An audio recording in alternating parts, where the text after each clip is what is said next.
R S Delhi. RS Delhi. Hello, मैं हूँ शुमंतु हाय, मैं हूँ दीपिका। और हम फिर लेकर आ गए हैं प्यार भरा ये शो जिसका नाम है इश्क वाला लव। इश्क वाला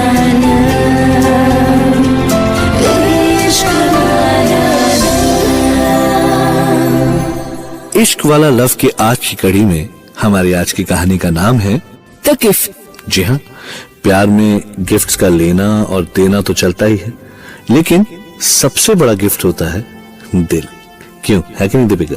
बिल्कुल। तो शुरू करें हमारे आज की कहानी। हाँ, करते हैं। इंसान बचपन से लेकर बूढ़े होने तक हर रोज हर पल किसी न किसी इम्तिहान से गुजरता है। पहले स्कूल का इम्तिहान, फिर कॉलेज का, और कॉलेज खत्म होने के बाद जिंदगी में कुछ करने का इम्तिहान। लेकिन इन सब इम्तिहानों से अलग होता है प्यार का इम्तिहान। इस इम्तिहान की खास बात ये है कि इसके सिर्फ 2 ही रूल्स है। पहला रूल अपने प्यार का इजहार करना, और दूसरा रूल जिंदगी भर अपने प्यार को साबित करते रहना। बाकी इम्तिहानों में कई सारे सवाल होते हैं। कुछ सवाल तो हम ऑप्शन में भी छोड़ सकते हैं, लेकिन इस इम्तिहान में सिर्फ एक ही सवाल होता है, तुम मुझसे कितना प्यार करते हो? आज तक बहुत लोगों ने इस सवाल का जवाब ढूंढने की कोशिश की है, पर शायद इस सवाल का कोई जवाब ही नहीं होगा। बाकी लोगों की तरह हमारा एक दोस्त जिसका नाम विवान है, वो भी आजकल इस इम्तिहान में पास होने के साथ साथ उस खास सवाल का जवाब खोजने की कोशिश कर रहा है। शाम का वक्त है। विवान और आयशा कैफे के कॉर्नर टेबल पे बैठे हुए हैं, और विवान आयशा से कहता है, अब इस सवाल का क्या जवाब दूं मैं आयशा? तुम हर बार मुझसे ये सवाल पूछ चुकी हो और मैं हर बार इसका जवाब देता हूँ कि मैं तुमसे कितना प्यार करता हूँ, और तुम हो कि बस। ठीक है, मैं आज के बाद सवाल ही नहीं पूछूंगी। ओफो, अब तुम नाराज हो गई। देखो, मेरा वो मतलब नहीं है आयशा। और तुम ही बताओ, क्या मैं तुम्हारे लिए कुछ भी नहीं करता? मैं तुम्हें शॉपिंग पर ले जाता हूँ, खाने पर ले जाता हूँ, और तुम्हारे फेवरेट स्टार बच्चन साहब की हर फिल्म भी दिखाने ले जाता हूँ, वो भी first day first show. So what, ये सब लोग करते हैं। व्हाट डू यू मीन सब लोग करते हैं? मतलब ये तो हर बॉयफ्रेंड अपनी गर्लफ्रेंड के लिए करता है। It's not a big deal. So what is the big deal? वो नताशा है ना। कौन नताशा? वही जो मेरी बिल्डिंग में रहती है। तो उसका क्या? लास्ट मंथ उसका बर्थडे था, और पता है उसकी बॉयफ्रेंड ने उसके लिए एक सरप्राइज पार्टी रखी थी। उस पार्टी में उसने मुझे भी इनवाइट किया था, और वो सबके सामने बड़ी डिंगे मार रही थी कि उसके बॉयफ्रेंड ने उसके लिए ये किया, उसके बॉयफ्रेंड ने उसके लिए वो किया। फिर क्या? और फिर उसने मुझे सबके सामने पूछा कि आयशा, तुम्हारी बर्थडे पे विवान तुम्हारे लिए क्या गिफ्ट देने वाला है? तो तुमने क्या जवाब दिया? तो मैंने भी बोल दिया कि विवान मुझे बहुत बड़ा सरप्राइज देने वाला है। और क्या? और अब मेरी बाकी सारी फ्रेंड्स ये जानने के लिए एक्साइटेड है कि वो सरप्राइज क्या है। ओह माय गॉड, और तुमने क्या सोचा है? अभी तक तो सोचा नहीं, पर बच गया। क्या कहा तुमने? समझ गया। मैंने कहा मैं समझ गया कि तुम्हें एक बड़ा सा सरप्राइज चाहिए जो एकदम स्पेशल हो, और जिसके बारे में सुनकर वो नताशा है ना, एकदम जेलस फील करे, जल भून के एकदम कोयला बन जाए, कोयला। मगर आयशा, तुम अगर मगर कुछ नहीं। और वैसे भी मेरी बर्थडे को सिर्फ 7 दिन ही बचे हैं। लेकिन आयशा, सिर्फ किसी को दिखाने के लिए या जताने के लिए कुछ करना ठीक नहीं है डार्लिंग। वो सब मैं नहीं जानती। अगर तुम मुझे सच्ची मुच्ची वाला प्यार करते हो तो तुम जरूर मेरी ये विश पूरी करोगे, और जब तक तुम मेरी ये विश पूरी नहीं करते ना, तब तक मैं तुमसे बात नहीं करूंगी। गुड बाय, मैं जा रही हूँ। अरे आयशा, लेकिन अरे मेरी बात तो सुनो। ये कहकर आयशा पैर पटकते हुए कैफे से निकल जाती है। विवान भी अपना सर पटक कर बिल पे करता है और अपने ही ख्यालों में कैफे से निकलकर फुटपाथ पर चलने लगता है। तभी एक बाइक वाला पीछे से आता है और जोर से हॉर्न बजाता है, जिससे विवान हड़बड़ाकर पीछे देखता है। ओए विवान! ओ मोंटी, तू यहाँ? मैं जान लेगा क्या? सॉरी यार, हमने देखा कि आप अपने ख्यालों में खोए हुए अकेले कहीं जा रहे हो, तो बस यूं ही छेड़ने का मन किया। मोंटी, तू लड़कों को छेड़ता? अरे वो सब छोड़, तू ये बता कि तू जा कहाँ रहा है? बस यार, घर ही जा रहा था। तो चल, मैं तुझे ड्रॉप कर देता हूँ।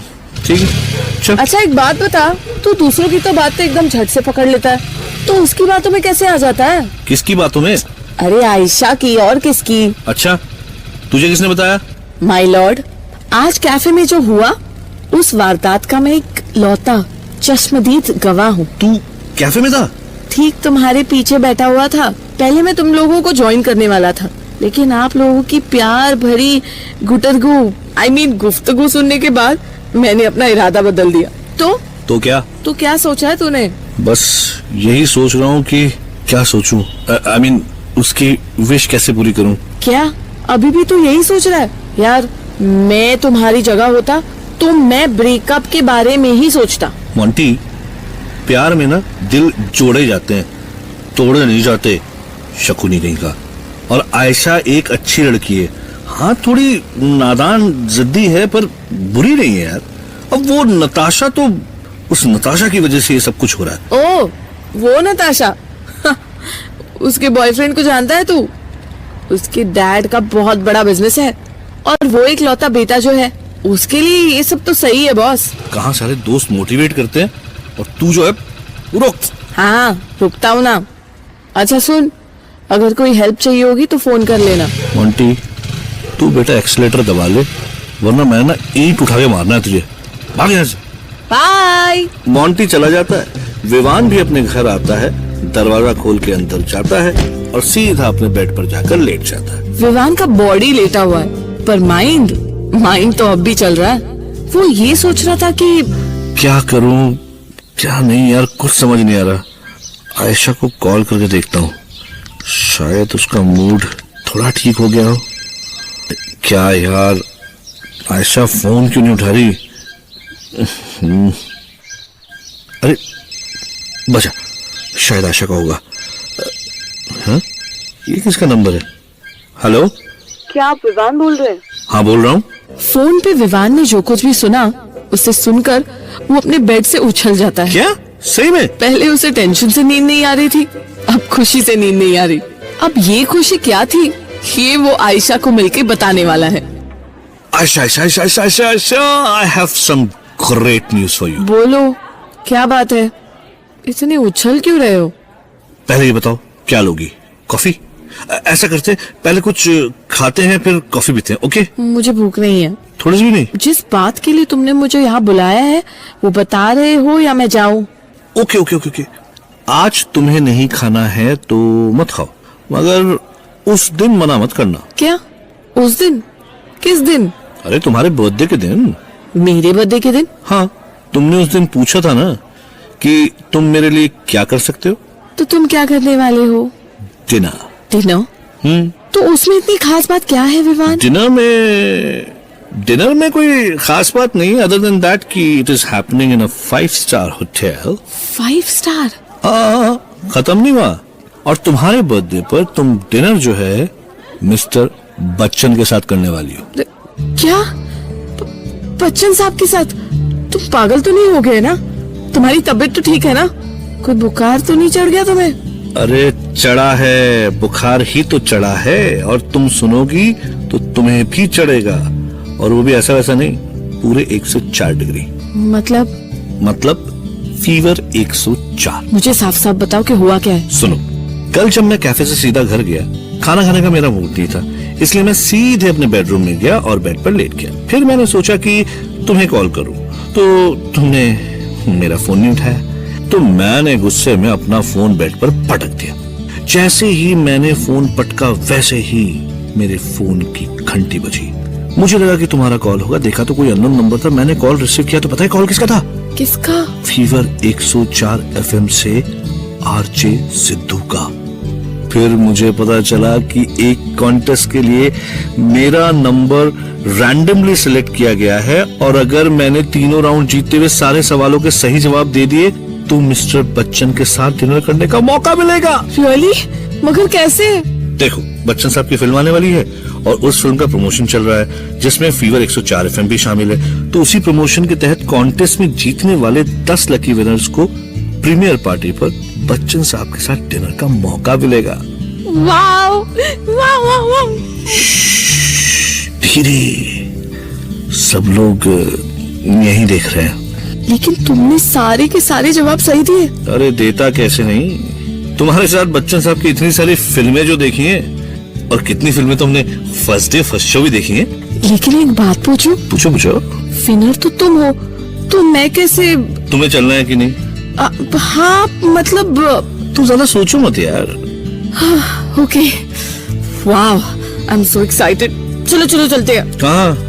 अरे कितनी सारी तैयारी करनी है हमें, नई ड्रेस, नई इयररिंग्स, नई sandal, facial, oh my god, so much to do. अगले दिन विवान मोंटी को फोन करता है और कुछ पैसे उधार लेता है। आयशा भी अपनी तैयारी में लग जाती है, विवान के साथ खूब सारी शॉपिंग करती है। कुछ दिन तैयारी में निकल जाते हैं और कुछ दिन इंतजार में। आखिरकार वो दिन, मेरा मतलब है वो शाम आ जाती है जिसका आयशा को बेसब्री से इंतजार था। विवान, हम कैफे के पास क्यों खड़े हैं? हम यहाँ से टैक्सी करने वाले हैं। एक्चुअली फीवर की तरफ से कोई कैब आने वाली है रिसीव करने के लिए, और मैंने उसे यहीं पर बुलाया है।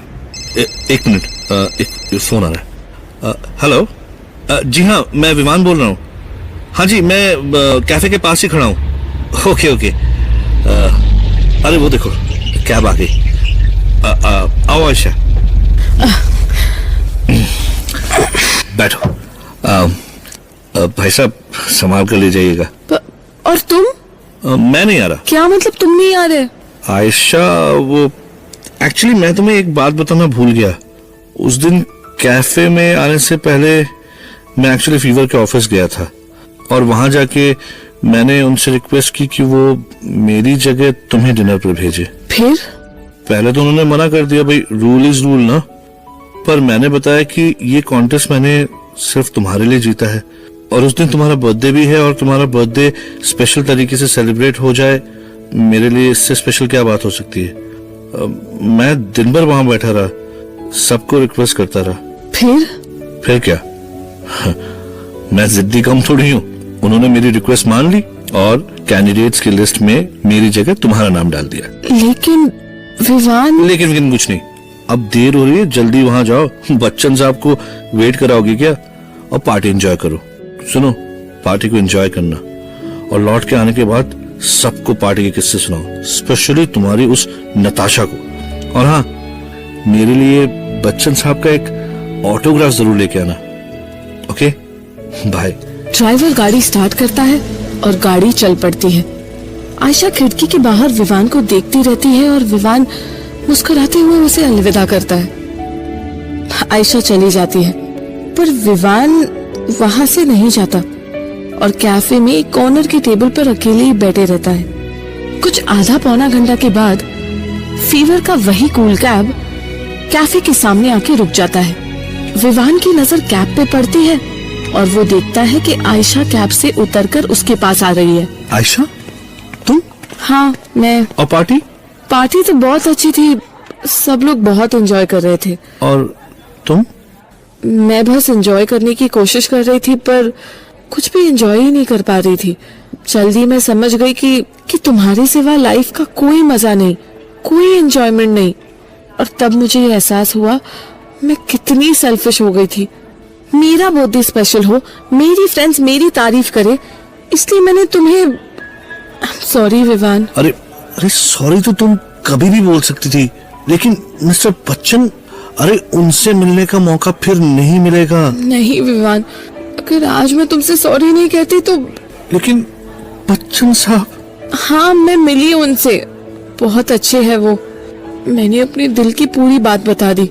और क्या बताया तुमने उन्हें? पहले तो मैंने उनसे कहा कि मैं उनकी बहुत बड़ी फैन हूँ और उनकी हर film first day first show पर देखती हूँ। गुड। फिर मैंने उनसे कहा कि आज मुझे यहाँ आपके साथ डिनर के लिए इनवाइट किया गया, इसलिए मैं बहुत ऑनर्ड फील कर रही हूँ। अच्छा, फिर? पर सच बात यह है कि जिसकी वजह से मैं यहाँ हूँ, इस वक्त वो मेरे साथ यहाँ ना होने की वजह से मैं पार्टी में एंजॉय ही नहीं कर पा रही हूँ। मैंने कहा उनसे कि आप बहुत बड़े स्टार हैं और मेरे जैसे कई सारे फैंस आपके साथ डिनर करने के लिए तरसते होंगे, लेकिन इस वक्त जो वहाँ पर अकेला बैठा है ना, मेरी लाइफ का बुद्धू हीरो जो मेरे लिए कुछ भी कर सकता है, उसकी मैं अकेली फैन हूँ और उसके साथ मेरे सिवाय और कोई डिनर पर नहीं जाएगा, इसलिए मैं वापस जाना चाहती हूँ। और इस बात के लिए माफी मांगती हूँ। फिर क्या हुआ? वो मेरी तरफ देखकर मुस्कुराए। उन्होंने ड्राइवर को बुलाया और कहा कि जाओ भाई जाओ, इसको हीरो के पास छोड़ दो। आयशा, लेकिन मैं तुम्हारे लिए कुछ लाई हूँ। क्या? ये उनका ऑटोग्राफ। थैंक्स। तभी वहाँ एक लंबी सी गाड़ी आके रुकती है। उसमें से एक लड़का पार्सल लेके उतरता है और कैफे में आकर आसपास के लोगों को आयशा के बारे में पूछता है। खुद का नाम सुनकर आयशा उसे अपने पास बुलाती है। अब जी कहिए, मैं ही आयशा हूँ। Oh hello ma'am, Bachchan sir ने आपके लिए एक पार्सल भेजा है। मेरे लिए? जी ma'am. Many many happy returns of the day ma'am. Oh thanks. अरे देखो तो क्या है। अभी देखती हूँ। Wow, oh my God, birthday cake. रुको, मैं अभी आया। अरे अब कहाँ जा रहे हो? अरे बर्थडे केक है बुद्धू, काटोगी कैसे हाथ से? ये रहा कैंडल और ये रही नाइफ। अब चलो कैंडल बुझाकर केक काटो और मुझे खिलाओ, बहुत जोर से भूख लगी है।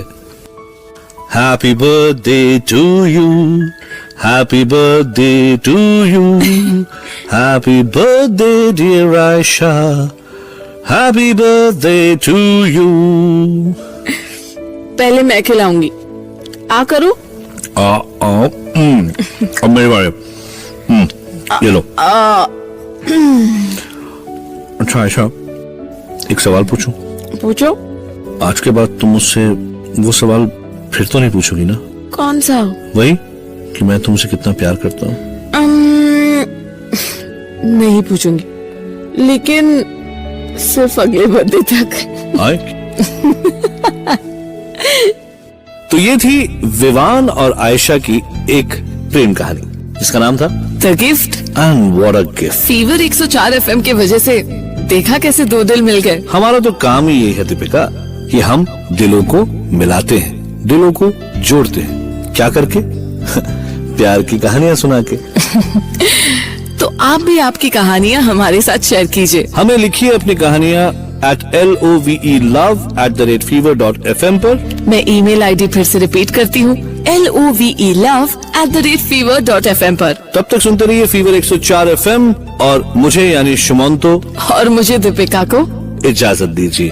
और हाँ, प्यार कीजिए, प्यार बांटिए और सुनते रहिए इश्क वाला लव।